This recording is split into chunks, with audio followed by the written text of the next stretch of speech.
news headlines. Zimmerman arrested, charged with second-degree murder. In Syria, ceasefire begins, but troops still in civilian areas. And major clashes erupt between Sudan and South Sudan. An interim president takes office in Mali. Connecticut lawmakers vote to abolish death penalty. And audio says man killed by North Chicago police begged for his life. And immigrants ambushed and killed by armed militia in Arizona. And a report condemns police pepper spraying at UC Davis. And a video says teenager electrically shocked at school for disabled.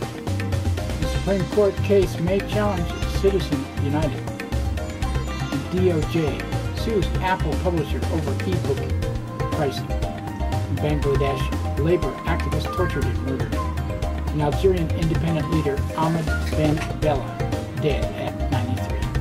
GVTV News would like to say the views expressed on our news broadcast do not necessarily reflect the views of NCTV Digital Media Center. But before these stories, GVTV News would like to thank one of our underwriters who supports your only visual video news media in Nevada County. That's right, it's us, GVTV News.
In today's first world news story, 45 days after killing the unarmed African-American teenager Trayvon Martin, George Zimmerman has been detained and charged with second-degree murder in Florida.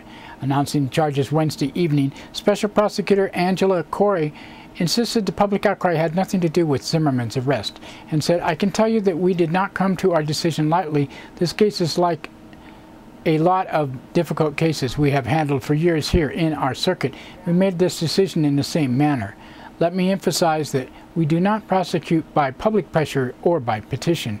We prosecute based on facts in any given case, as well as laws in the state of Florida." Charges against Zimmerman carried minimum 25 years. Trayvon Martin's mother, Sabrina Fulton, has campaigned tirelessly for Zimmerman's arrest, welcomed the charges, and she said, "We want nothing more, nothing less. We just wanted an arrest. We got it, and I say thank you, Lord, thank you, Jesus." Secondly, I just want to speak from my heart to your heart, because a heart has no color. It's not black, it's not white, it's red. And I want to say thank you from my heart to your heart. A deadline for a ceasefire in Syria has passed, violence reportedly coming to a halt in key areas. Despite the truce taking effect, the regime of Syrian President Bashar al-Assad has yet to fulfill a pledge to withdraw forces from besieged civilian areas. With Assad's forces still in place, Syrian activists say they fear the violence could resume at any moment. And new clashes have broken out between Sudan and South Sudan, in some of the worst fighting since South Sudan declared independence last year. Sudan has bombed the South Sudan town of Bentiu after South Sudanese troops captured the oil-rich border town of Heglig. The UN Security Council has called on both sides to halt military operations. And Mali has sworn in an interim president as part of the transition to civilian rule, followed by last month's coup. Parliamentary Speaker Dioncounda Traoré took office following a ceremony in capital of Bamako. Traoré says he'll turn immediately to Mali's new territorial divide following the independent declaration of Tuareg rebels in the country's north. And lawmakers in Connecticut have given final approval to a measure that would repeal the state's death penalty. The bill now goes to Governor Daniel Malloy, who has pledged to sign it into law. Connecticut would become the 17th state overall and the 5th in 5 years to abolish the death penalty, but the change would only apply to future cases. The 11 prisoners currently on death row in Connecticut would still face capital punishment. Under an amendment approved by the state Senate, those no longer facing the death penalty would be held in conditions akin to solitary confinement in a bid to match the conditions of death row. A newly obtained audio shows a man who died following a brutal altercation with North Chicago police has begged for his life during the arrest. Darren Hanna died a week after the police beating last November. An autopsy found 6 wounds on Hanna's face and 11 taser marks on his back. Hanna, an African-American, can reportedly be heard on the tape saying, I was down, they're killing me." His family played the audio tape for a North Chicago City Council meeting Monday night and called for the officers involved to be fired. In Arizona, 2 people tried crossing into the United States from Mexico have been killed in an apparent attack by an armed militia. According to the Pima County Sheriff's Department, the victims were killed when a pickup truck carrying up to 30 undocumented immigrants near the Arizona town of Eloy was ambushed by subjects in camouflage clothing armed with rifles. The attack comes as Arizona lawmakers are considering a measure that would create a state-backed armed militia to work into Border Patrol agents along the U.S.-Mexican border to capture undocumented immigrants. A new report strongly condemns police and administrators at University of California, Davis involved in the controversial pepper spraying of students-occupied protesters last November. The incident sparked a nationwide outcry after video was posted online showing a campus police lieutenant repeatedly pepper spraying students in face from only a few feet away as they sat in the ground. University-appointed task force found the November 18th incident should and could have been prevented. The report questions the legal basis for the crackdown and detailed multiple deficiencies, including a failure by the administration to consider alternatives to police action. A security counseling firm also found Lieutenant John Pike broke police rules by using a high-pressure pepper spray canister that is not supposed to be used within 6 feet of victims. Video has been made public showing an 18-year-old student at a school for people with disabilities and psychiatric problems being restrained on the floor of a classroom and electrically shocked more than 30 times. Video filmed a decade ago was screened in court this week as part of a lawsuit against Judge Rottenberg Educational Center, a Massachusetts school for adults and children that had been subject of multiple controversies over its punitive practices. Footage shows 18-year-old Andre McCollins screaming for help and writhing in pain. Andre's mother, Cheryl McCollins, is suing the center, saying her son was tortured, terrorized, and abused. U.S. Supreme Court has agreed to hear arguments in a case that could challenge its controversial Citizens United ruling. The 2010 decision opened the floodgates for unlimited corporate spending on election campaigns by casting political spending by corporations as free speech. Now the Supreme Court will review a Montana Supreme Court decision that upheld restrictions on corporate election spending in that state. Supreme Court Justice Ruth Bader Ginsburg wrote last month that the case will give the court an opportunity to consider whether, in light of the huge sums currently deployed to buy candidates' allegiance, Citizens United should continue to hold sway. U.S. Justice Department filed suit against the computer giant Apple and 5 major publishers for allegedly fixing the prices of electronic books. The lawsuit accuses Apple and publishers of raising the price of for millions of consumers by colluding to eliminate competition in the e-book market. Attorney General Eric Holder, the thief, unveiled the case on Wednesday. He said, beginning the summer of 2009, we allege the executives at highest levels of the company, including today's lawsuit, considered that e-book sellers had reduced prices, worked together to eliminate competition among stores selling e-books, ultimately increased prices for consumers. Now, as a result of this alleged conspiracy, we believe that consumers paid millions of dollars more for some of the most popular titles. Maybe you should look at the Black Panthers. Bangladesh labor activists who helped expose working conditions in the country's garment industry has been brutally murdered. The body of a 40-year-old Aminul Islam was found outside the city of Dhaka last week. It was initially buried because police could not identify him. Islam's body showed signs of torture. His hands and big toes had been smashed. Islam was arrested 2 years ago and tortured by police and intelligence services for protesting the garment industry's low wages. Bangladesh is a major supplier of clothing for U.S. companies, including Walmart and H&M. Been gaining popularity among manufacturers as a low-cost alternative to China. Dozens of workers have died in factory fires in Bangladesh in recent years. An Algerian independent leader and former president Ahmed Ben Bella has died at the age of 93. Bella helped lead the fight for Algerian independence from France and served as the country's first president in 1962. And that's it for World News today. Now we'd like to thank one of our underwriters who supports your only visual video news media in Nevada County. That's right, it's us, GVTV News.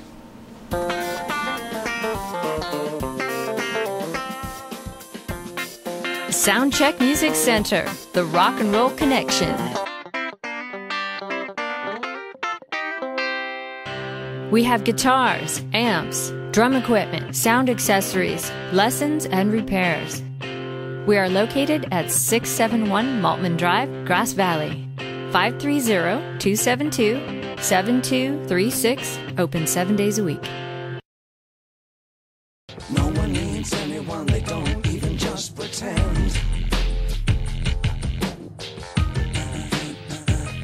John is an American. I'm afraid of Americans. I'm afraid of the world. I'm afraid I can't help it. I'm afraid I can't. I'm afraid of Americans. I'm afraid of the world. I'm afraid I can't. That's right, it's time for the police blotter, and pictures in the blotter not from these actual events but used for visual aid only. Grass Valley Police Department on Tuesday, 7:47 a.m. A caller from business on the 900 block of Plaza Drive reported a vehicle was missing and the cash drawer was on the floor. A be on the lookout advisory was issued for the vehicle. It was recovered in Penn Valley. In 10:17 a.m., a caller from 100 block of Conaway Avenue reported a residential burglary in progress. Suspect could not be located. In 12:01 p.m., a caller from 200 block of Sierra College Drive reported 3 juveniles shoplifting. They were all cited and released. And at 3:38 p.m., a caller from Henderson Street reported women with barely any clothes on at a business. Blankets being referred to were not found to be pornographic. 4:59 p.m., a caller from Brighton Street reported a drug transaction. And 6:43 p.m., a woman from 300 block of Mill Street reported a person had cut chicken wire and was living under her residence. At 8:02 p.m., a caller from 400 block of Oak Street reported a former roommate took an iPhone and a scanner. And Nevada County Sheriff's Office on Tuesday, 8:30 a.m. A man from 23,000 block of Amber Court reported his wallet had been stolen from his unlocked vehicle. At 9:04 a.m., a man from 14,000 block of Deer Haven Lane reported an unknown animal tore apart his chicken coop. It might have been a bear. 10:01 a.m., a caller from Siesta Drive reported a possible criminal threat by a caregiver. At 10:07 a.m., a caller reported an ongoing problem with drug activity and weapons. At 10:08 a.m., a woman from 18,000 block of Lazy Dog Road reported the theft of gasoline from a vehicle. The gas cap was missing, but no gas had been taken. At 12:12 p.m., a caller from 29,000 block of Highway 49 reported paint and graffiti on the driveway of the Seniors Center. 12:50 p.m., a caller from Highway 49 and Auburn Road reported theft of a telephone cable. At 1:23 p.m., a caller from Magnolia Road reported the juvenile brought drugs to school in his vehicle. He was cited on suspicion of possessing marijuana. And 1:27 p.m., a caller from 11,000 block of New York Canyon Road reported the theft of 1 ounce of gold flake over the weekend. 1:46 p.m., a caller reported the suspect came into a business to sell the gold. At 3:47 p.m., a man from 10,000 block of Ivy Lane reported fraudulent charges on his credit card. At 3:59 p.m., a caller from 10,000 block of Birchville Road reported a possible phone scam. 4:54 p.m., a caller from Coyote Street and North Bloomfield Graniteville Road reported illegal dumping. At 7:58 p.m., a caller from Lake Wildwood Drive reported a woman hit a vehicle with a pipe, then took off on foot. At 8:15 p.m., a caller from Bissell Place reported a juvenile assaulted a staff member. Juvenile was cited on suspicion of battery. At 10:51 p.m., a caller from 12,000 block of Willow Valley Road reported a man crawled around in the bushes. He could not be located. And Nevada City Police Department on Tuesday, 10:41 a.m., caller from 100 block of Nivens Lane reported a prowler. And 4:02 p.m., caller from 400 block of Washington Street reported a resident had been ransacked with a digital camera missing. At 8:13 p.m., multiple callers from Coyote Street and Highway 49 reported a man lying on the side of the road. In 11:51 p.m., a woman from 500 block of Long Street reported a residential burglary. And Wednesday, 1:14 a.m., a caller from 200 block of Lower Grass Valley Road reported a person shining a flashlight into a business. Person was trying to deliver a package. At 2:40 a.m., a caller from Gracie Road requested extra patrol due to a bear issue. And that's it for the Police Blotter today. Now we'd like to thank another one of our underwriters who supports your only visual video news media in Nevada County. That's right, it's us, GVTV News. Christopher's Old World Deli and Catering Company has brought its delicious food and service downtown Grass Valley. Like desserts? They got them. You like international style lunches? They got them. Christopher's Deli and Catering for parties, get-togethers, weddings, or whatever. Open 7 days a week.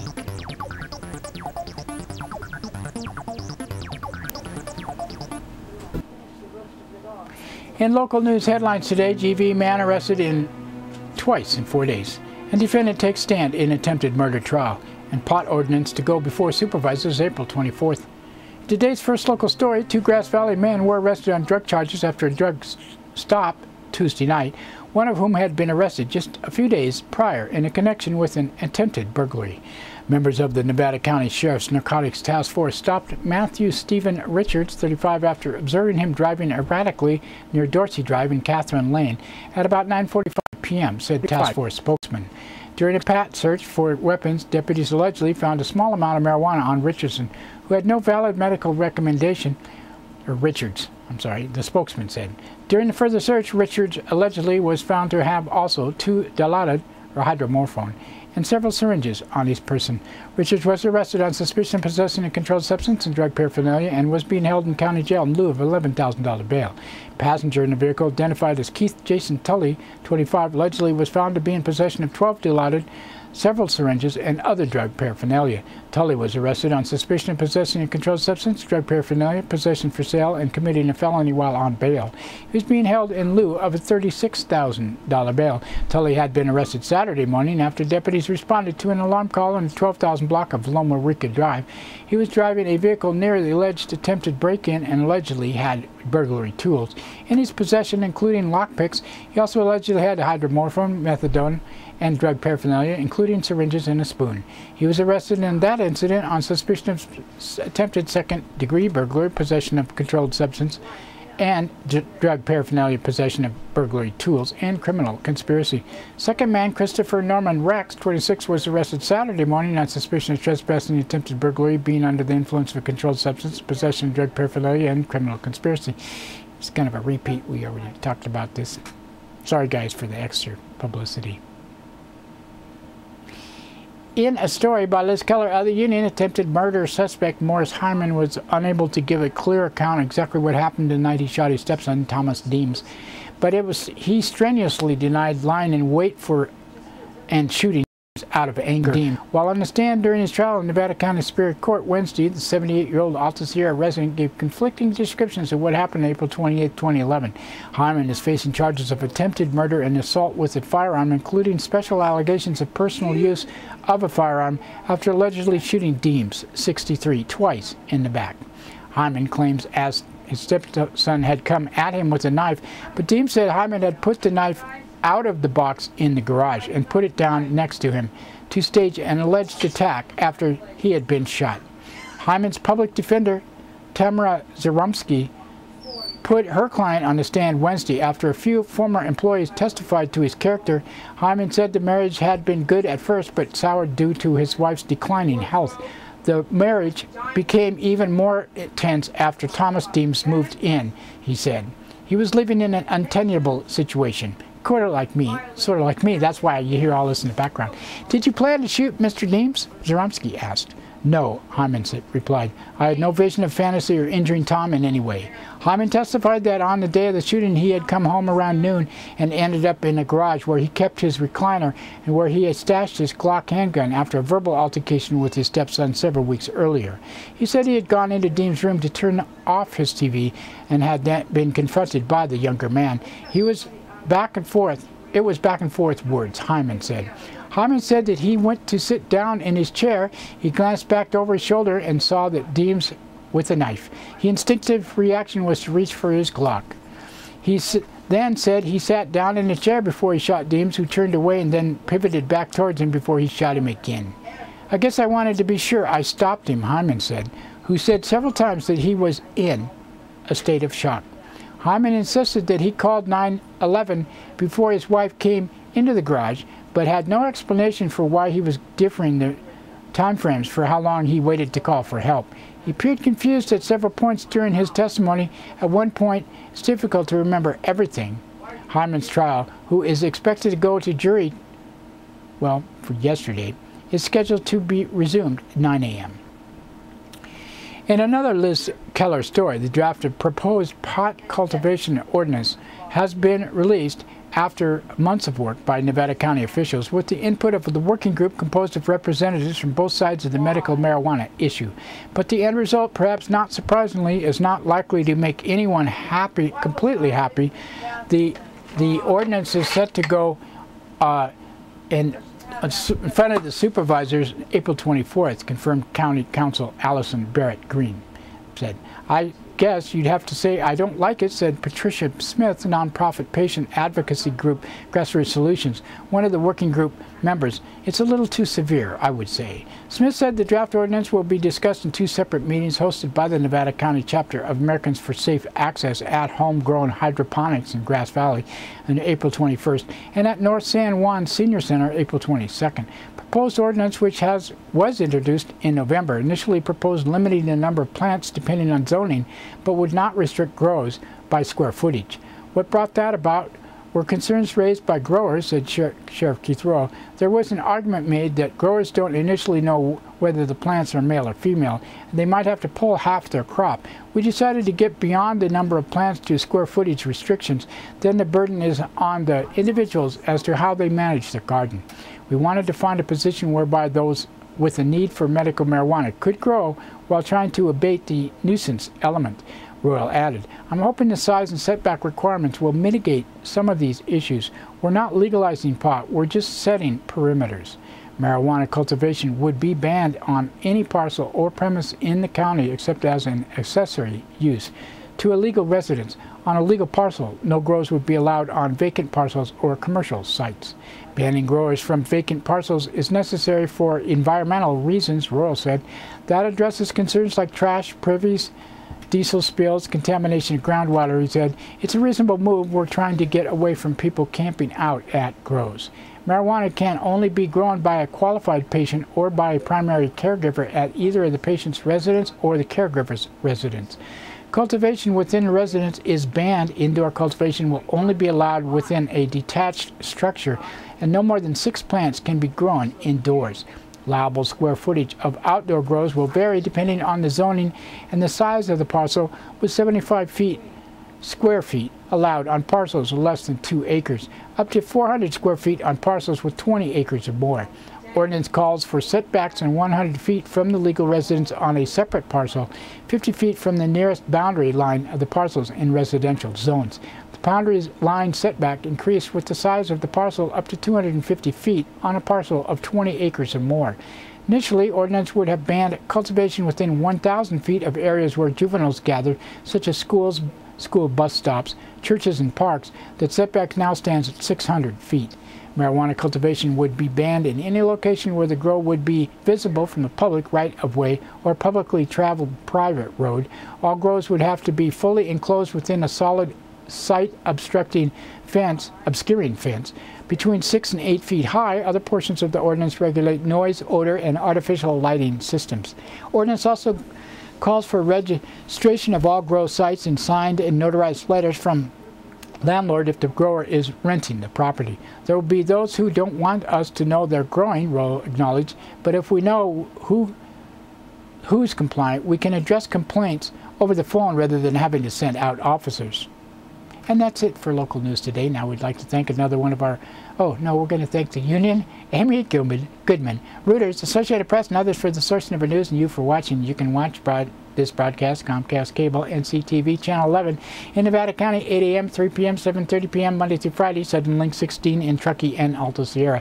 We also streamed on the internet, NCTV's Digital Media Center website at NevadaCountyTV.org and GVTV.org. And don't forget, Grass Valley Television plays 24/7 on the net, GrassValleyTelevision.com. We post to Facebook, YouTube, Blit.tv, and many other sites, and have RSS feed, video podcast on iTunes. Just search under video podcast for GVTV News. Content is controlled by the producer of this newscast, me, and Grass Valley Television is not necessarily the opinion of NCTV Digital Media Center. Grass Valley Television also videotapes local events around Nevada County. More information, Grass Valley Television, gmail.com, and 362-8889. This show is produced by Grass Valley Television of Rural Counties Television Network. And that's it for this week. Hope you have a good weekend, and we'll talk to you Monday.